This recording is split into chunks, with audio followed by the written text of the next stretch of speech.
Assalamualaikum.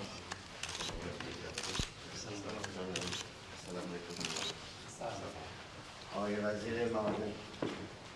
Minister of Mines and Metals. Mr. Mahloud. Silakan. Minta boleh please. Minister.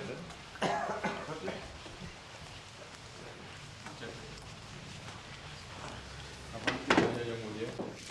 Kami kira dalam kesempatan kita bisa I'm very pleased in attendance to the World Food Summit in Rome. I had the opportunity برای من که به مناسبت اجلاس روم بتوانم دیداری با حضرت عالی داشته باشم. only recently an Iranian delegation. اخیراً هیئتی را از ایران برای بحث و بررسی در خصوص همکاری اقتصادی در جاکارتا داشتیم. sekarang ini tahun ini dah secara kebetulan giliran yang saya Presiden. Assalamualaikum.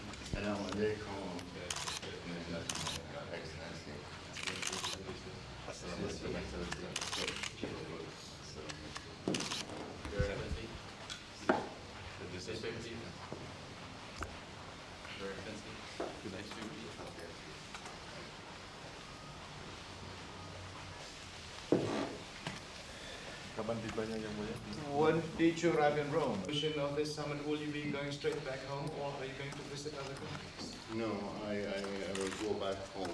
Dari sahabat yang dalam rangka perkumpulan di kesempatan untuk mengunjungi masyarakat itu juga bisa ketemu dengan yang First of all, Indonesia sebetulnya punya pelajaran yang masih dihadapi oleh diri sendiri. well, as far as the relations between Indonesia and Iraq is concerned, I believe it is in a good state and the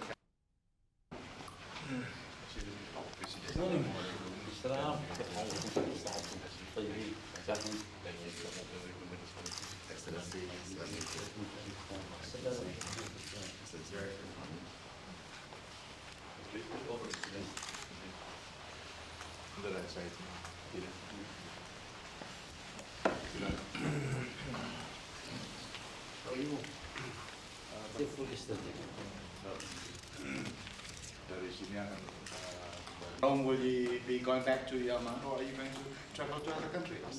Going back directly to Israel because kami tidak sekali yang mulia dalam We have the opportunity this morning to have this discussion that will be certainly a mutual understanding between our two countries. dari dua negara kita. yaitu Wakil Presiden Iran. Beberapa hal yang dapat saya kemukakan adalah dengan Wakil Presiden Iran, kedua pemimpin mengenai perkembangan secara agak panjang lebar. Tadi diadakan untuk stabilitas untuk melaksanakan pembangunan.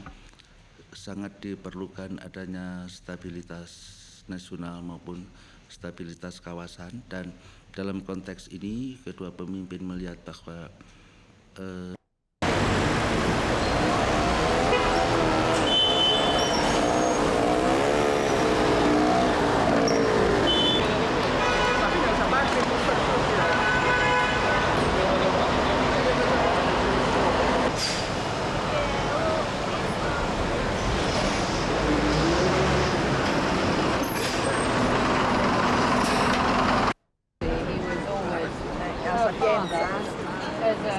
As far as that? Yeah, behind there. Yes, in that direction.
adanya akses terhadap pangan pada tingkat umat.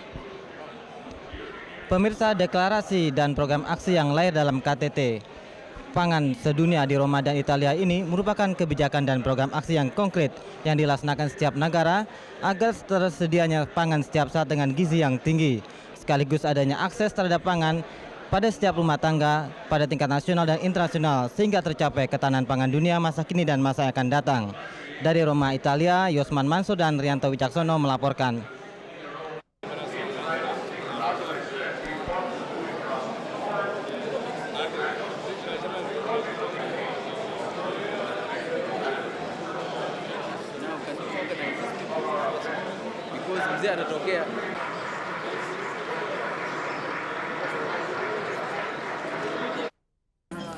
Thanks a lot. Youth ambassador? No. Kan kita mau ke sini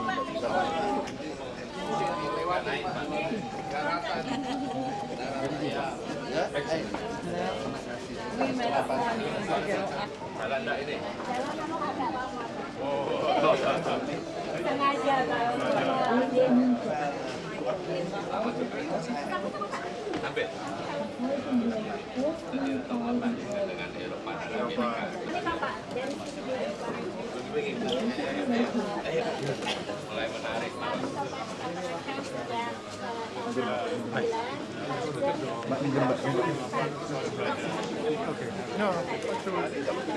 Mengundang orang juga datang. Mereka banyak yang heran, Pak. Kalau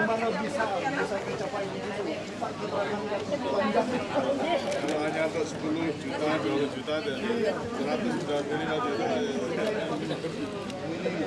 Ini yang menyenangkan mereka itu kemudian kalori, kemudian harapan hidup. Nah, Ibu kalian Bapak. Jadi kita ini dibagi dalam 2 sesi Pak, bahasa Prancis dan bahasa Inggris. Pelajar ada juga yang ekspor.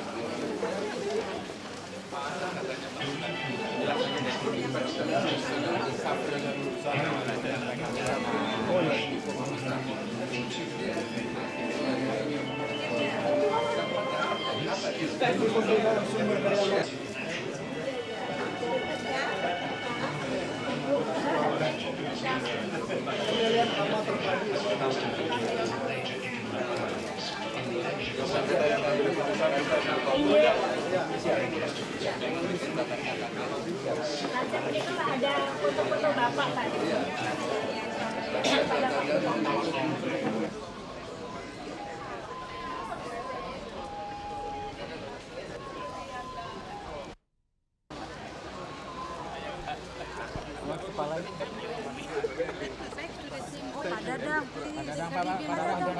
Ada pavilion Pak Dirman ya.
Dengan kerjasama yang didasarkan pada kemitraan, kita yakin kita akan dapat memecahkan masalah pangan dan pertanian yang dihadapi oleh negara-negara di dunia, khususnya negara-negara yang sedang membangun.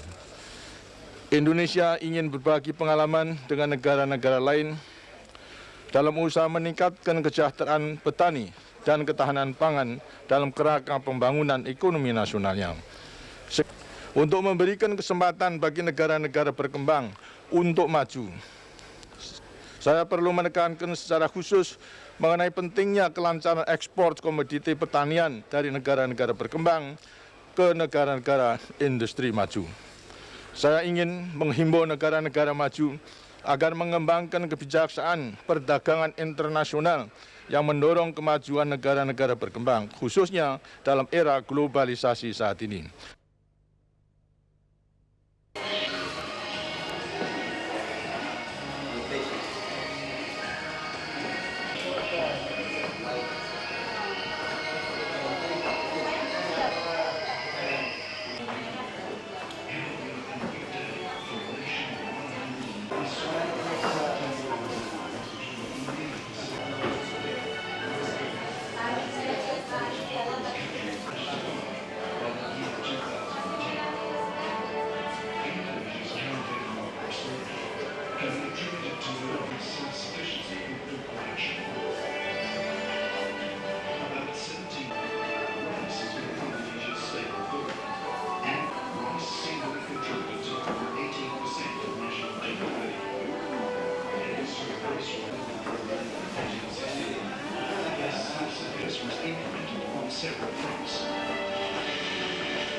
increasing mechanisation.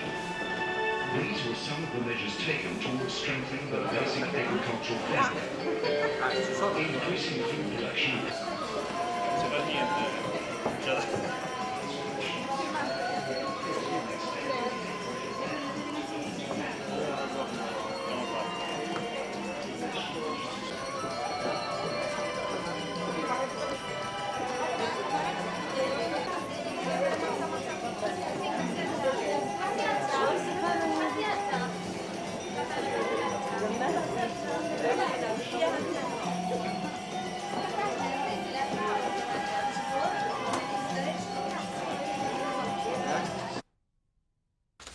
Saya berkesempatan untuk mengadakan kunjungan dan mengadakan pembicaraan dengan Menteri Luar Negeri Vatikan, Uskup Agung Jean-Louis Tauran. Hal ini selalu saya lakukan sedapat mungkin kalau berkunjung ke Roma, karena saya anggap penting untuk selalu mengadakan kontak dengan pihak Vatikan. Kali ini pun pertemuan itu saya manfaatkan untuk pertama memberikan suatu briefing pada beliau mengenai perkembangan terakhir yang menyangkut Timor Timur. Khususnya beliau sangat ingin mengetahui tahapan pembahasan atau pembicaraan yang kini sedang tercapai di dalam pembicaraan segitiga di bawah naungan Sekjen PBB. Jadi saya jelaskan, antara lain saya jelaskan bahwa memang sampai sekarang masih belum banyak hal-hal konkret yang dicapai dalam rangka menemukan satu penyelesaian yang konkret. Walaupun sudah 8 kali kita bertemu di bawah naungan atau di bawah pimpinan Boutros Ghali. Padahal sekarang kita memasuki satu titik atau satu fase, satu tahapan di mana kita belum tahu lagi apakah Sekjen Boutros Ghali akan terpilih kembali atau tidak, atau mungkin akan ada sekjen baru. Nah, ini semua baru akan diputuskan pada bulan November ini. Andai kata terjadi pergantian sekjen PBB, tentunya juga akan juga mempengaruhi perundingan segitiga, dalam arti kata sekjen baru harus mulai lagi. Kapan mulainya juga belum diketahui. Kita juga tidak tahu siapa. Andai kata terjadi pergantian sekjen, itu siapa sekjen baru. Namun demikian telah disepakati seperti dulu pernah saya katakan, dan ini saya sampaikan juga kepada Menlu Tauran, bahwa pada akhir Desember nanti pada tanggal 21, apapun yang terjadi dengan kedudukan sekjen PBB itu, kita akan adakan pertemuan segitiga di bawah pimpinan Sekjen Boutros Ghali sebelum beliau menyerahkan posisinya, andai kata beliau diganti. Ini semua saya jelaskan. Saya juga sempat pada pembicaraan ini tentunya menyinggung tentang soal wawancara Uskup Bello. Beliau pun sudah mengetahui mengenai soal itu ternyata. Secara umum saya menyatakan keprihatinan pemerintah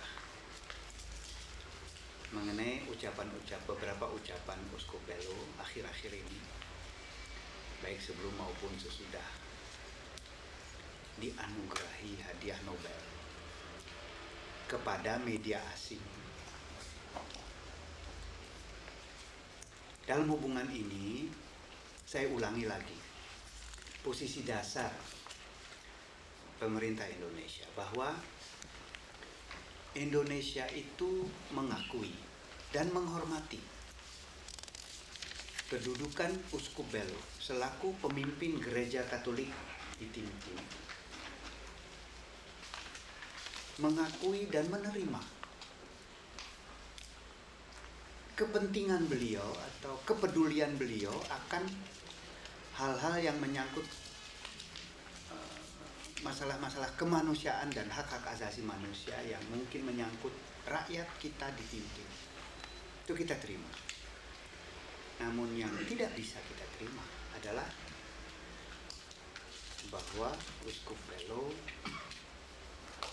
dalam kedudukannya itu memasuki masalah-masalah politik. Sebab menurut pemerintah Indonesia itu bukan tugas yang beliau emban dan ditugaskan oleh Vatikan. Hal ini sepenuhnya dibenarkan oleh Monsinyur Toran. Keduanya saya juga dalam hubungan ini menjelaskan bahwa agar supaya tidak ada salah persepsi atau salah pengertian, saya jelaskan kepada Monsinyur Toran, andai kata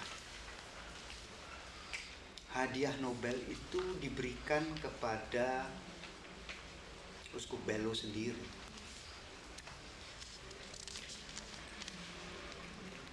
mungkin rakyat Indonesia akan dapat menerimanya. Walaupun mungkin ada pertimbangan-pertimbangan panitia Nobel, bukan Uskup Belo, panitia Nobel yang tidak bisa kita terima pertimbangannya seperti yang diucapkannya itu. Tetapi sangat disayangkan bahwa hadiah Nobel itu diberikan bersama-sama dengan Ramos Horta. Ini saya jelaskan. Nah, dikelompokkannya Uskup Belo bersama-sama dengan Ramos Horta, dan kita semua di Indonesia mengetahui siapa Ramos Horta itu, menimbulkan kesan seolah-olah kedua orang ini bekerja atau berjuang untuk tujuan yang sama dan dengan cara yang sama. Ya kan? Kalau enggak, kenapa dikelompokkan? Dan ini sama sekali kita tidak bisa terima. Jadi saya jelaskan itu kepada Monsinyur Toran. Harap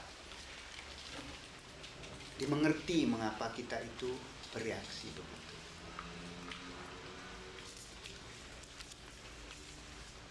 Kemudian saya juga mengatakan bahwa oke, sekarang kenyataannya bahwa Uskup Belo dianugerahi hadiah Nobel. Tentunya beliau akan ke Oslo untuk menerimanya. Itu tidak merupakan persoalan bagi kita, bagi pemerintah. Tapi tentunya kita mengharapkan bahwa dalam menerima hadiah Nobel itu dan dalam segala sesuatu yang bertalian dengan itu, jangan sampai pemberian tersebut digunakan oleh Uskup Belo ataupun oleh orang-orang lain, mungkin sekali pihak-pihak luar, untuk menjelek-jelekkan Indonesia ataupun menyudutkan Indonesia. Itu tidak bisa.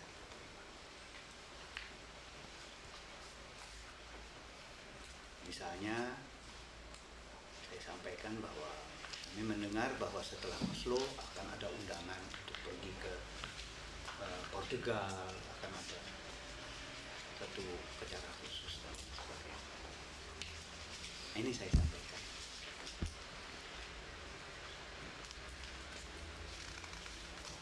Menlu Tauran menunjukkan pengertian yang sangat besar terhadap apa yang telah saya kemukakan tadi. Beliau pun sudah membaca pemberitaan dalam Der Spiegel. Beliau pun saya kira sependapat dengan kita bahwa andai kata benar itu bukan kata-kata seorang tokoh gereja. Namun beliau menyampaikan beberapa hal yang baru saja beliau terima sebagai laporan dari Uskup Sambi, Pietro Sambi, bahwa antara lain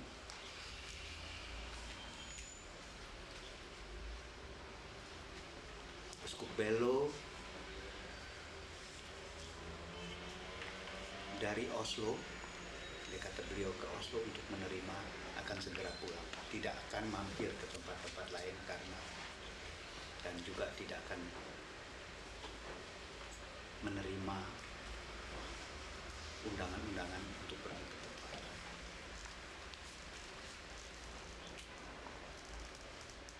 Kemudian beliau, Monsignor Toran, juga menyampaikan apa yang sebenarnya kita sudah ketahui, sebab sudah dilaporkan di Jakarta, bahwa di Delhi nanti, kalau nggak salah tanggal 24,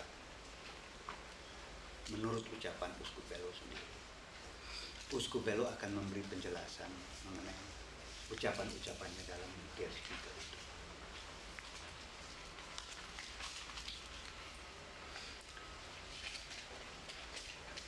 Jadi ini yang sedikit mengenai Uskup Belo. Dan perkembangan di tim-tim khususnya dan di Indonesia pada umumnya. Bahkan kita juga sempat bertukar pikiran mengenai perkembangan di Asia Tenggara yang menyangkut ASEAN Regional Forum dan lain sebagainya. Pembicaraan seluruhnya lamanya kira-kira 3/4 jam, jadi cukup lama. Demikian saudara-saudara, saya kira ada baiknya saya sampaikan kepada saudara apa yang pada garis besarnya telah terjadi dalam pertemuan tadi pagi. Kalau ada pertanyaan-pertanyaan silakan. Masalah tidak berlarut-larut, tapi kan studi untuk Uskup Belo berada langsung di bawah Vatikan. Jadi masalah ini adalah masalah sepenuhnya urusan intern Vatikan. Dan tidak ada permintaan dari Indonesia untuk mengganti, ya tidak ada. Apakah Menlu Italia akan Jelasan oleh Uskup Belo sekembali dulu dari Jakarta. Jadi tidak Pak, informasi tentang secara spesifik, tidak disinggung secara spesifik. Pak, tadi kalau Bapak mengatakan bahwa dalam pembicaraan dengan Menlu Vatikan, ya dikelompokkan bersama. Ya. Tapi kalau kita semua juga sudah melihat bagaimana Indonesia yang tidak sempat disiarkan, atau kita juga mau tidak mau. Kata hadiah Nobel itu diberikan hanya kepada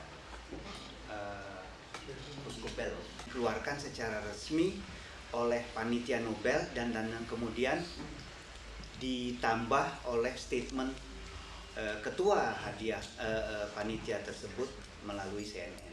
Anda semua mengikuti. Antara lain dikatakan bahwa hadiah ini diberikan kepada Uskup Belo walaupun dalam keadaan di mana yang mengancam hidupnya sendiri. Nah, itu nggak bisa kita terima. Kapan dia diancam? Ya toh, hal-hal semacam itu. Dan seolah-olah ini hanya beliau saja yang ingin rekonsiliasi dan perdamaian. Lalu apa yang telah kita lakukan selama bertahun-tahun ini kalau tidak rekonsiliasi? Apa yang telah diprakarsai oleh misalnya Lopez da Cruz dan saya sendiri dalam memprakarsai pertemuan-pertemuan London, itu bukan prakarsa, itu prakarsa pemerintah Indonesia untuk mencari rekonsiliasi, bukan prakarsa Horta, malah dia dengan susah payah dia mau ikut. Ya, jadi ada banyak pertimbangan yang sama sekali menurut saya tidak ada kebenarannya sama sekali. Pak, apakah selama ini pemerintah Indonesia secara resmi? Nah, kita anggap mengapa pemerintah harus melakukan demikian? Ini kan satu panitia non pemerintah. Nggak perlu dong pemerintah lalu minta keterangan kepada satu organisasi non pemerintah. Tapi saya kira jelas dalam statement saya, dalam statement berbagai tokoh Indonesia lainnya, saya kira semua terekam di seluruh dunia bagaimana kita mempertanyakan kriteria itu.